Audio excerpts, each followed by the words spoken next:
Sabda Nabi ini bisa juga menggambarkan kemungkinan adanya sistem alam yang tak terbatas dengan dimensi dan saling berdekatan bahkan saling berhimpit. Ustaz Somad, Nabi Khidir itu masih hidup apa sudah mati? Pernah dengar pertanyaan itu kan? Lalu saya jawab, sebagian ulama tasawuf mengatakan Nabi Khidir masih ada, masih hidup. Bahkan ada yang memberikan sama saya jadwalnya. Nabi Khidir hari ini jam segini di sini, jam segini di sini. Ada nggak sih sama saya? Nanti kalau mau ketemu Nabi Khidir di Mekah hari ini jam segini di sini lokasinya, ini di sini lokasi. Yang mau nanti saya kasih jadwal. Sebagian ulama tasawuf. Tapi Imam Bukhari mengatakan Nabi Khidir sudah meninggal dunia. Karena kalau dia masih hidup, kenapa dia tak datang jumpa Nabi Muhammad? Waktu Nabi perang berdarah, kenapa dia tak datang menolong? Ditambah lagi hadis mengatakan, setelah 100 tahun setelah aku mati, semua yang di atas muka bumi ini meninggal, kata Nabi Muhammad. Maka Imam Bukhari berpendapat bahwa Nabi Khidir sudah meninggal. Dan saya condong kepada itu.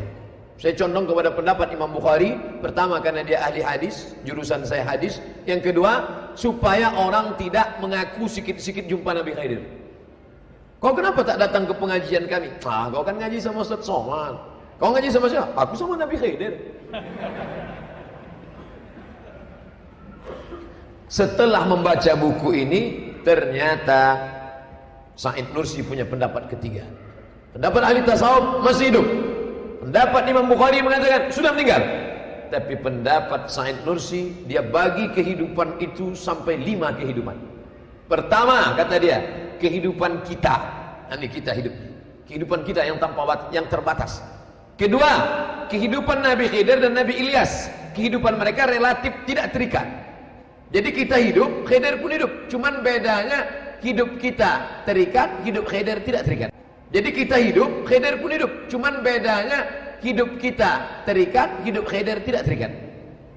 Kehidupan yang ketiga, itu yang disebut dengan kehidupan Nabi Idris dan Nabi Isa. Nabi Isa masih hidup, tapi kehidupannya tak sama dengan kita. Karena Nabi Isa tidak mati. Yang disalib di tiang salib itu adalah Yudas Iskariot.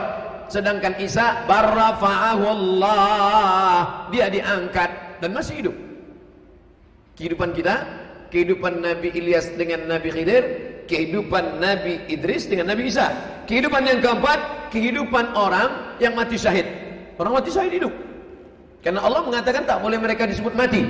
Wala taqulu liman yuqtalu fi sabilillahi amwat. Jangan kau katakan mereka mati. Bal ahya, mereka hidup. Walakin la tash'urun. Ini kehidupan yang ketiga, keempat. Ada lagi kehidupan yang kelima, kata dia. Apa itu kehidupan kelima? Itulah kehidupan ketiga, keempat. Oh, 4 aja, saya salah. Oh, ada kelima. Kehidupan spiritual penghuni kubur.